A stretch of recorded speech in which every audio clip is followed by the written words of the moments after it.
นี่ต้องกินอาหารที่ทั้งโลกเด็ดวันโนกินอาหารโลกเด็ดเลยโนเต็มกาดมือโนว่าจะถึงไหนก็นั่นเองปลาหน่อยปลาหน่อย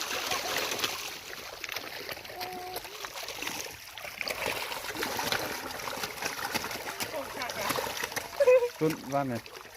โบราณเต็มสวนอยู่ กระว่านไกลๆโอ้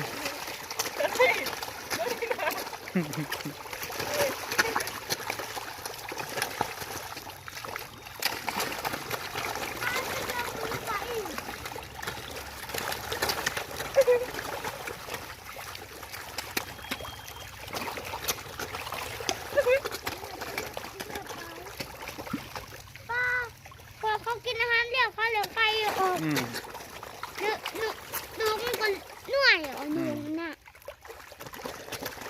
น้องมันก็กำลังเต้นหนูเด็กเจ้ามามาตักเอาตัวนุ่มนี่ลูกหนู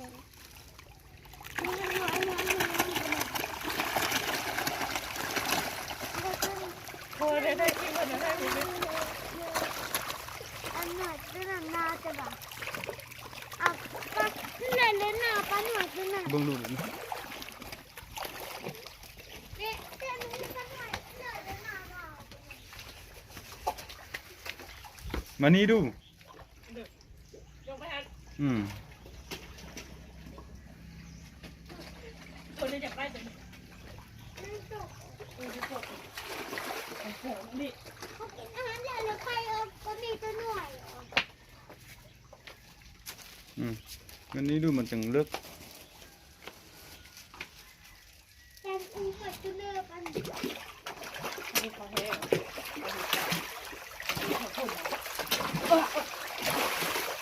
มัน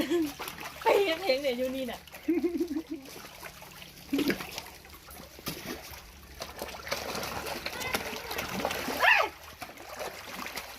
อยู่นี่น่ะคุณเสีย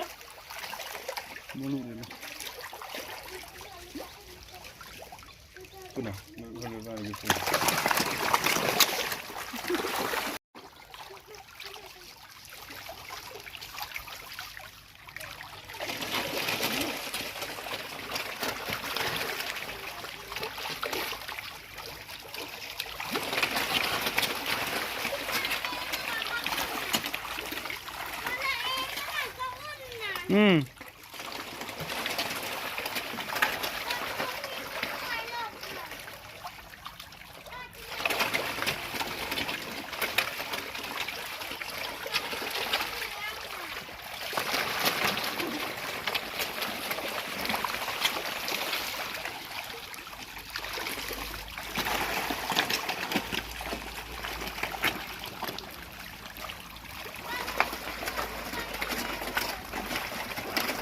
มันกัดกันจนบาดเลย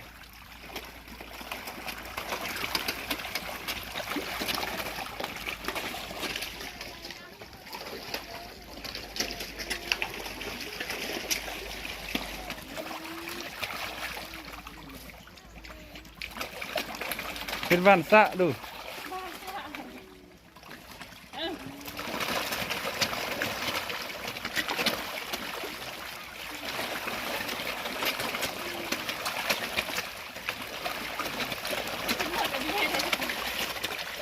คือ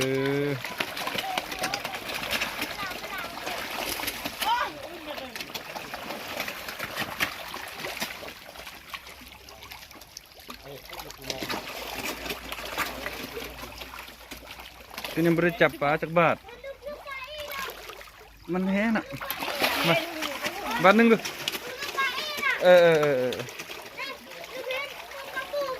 ต้นจนยานปลา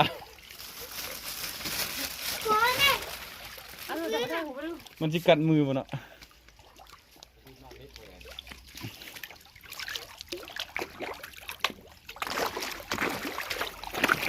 โอ้ยหามึง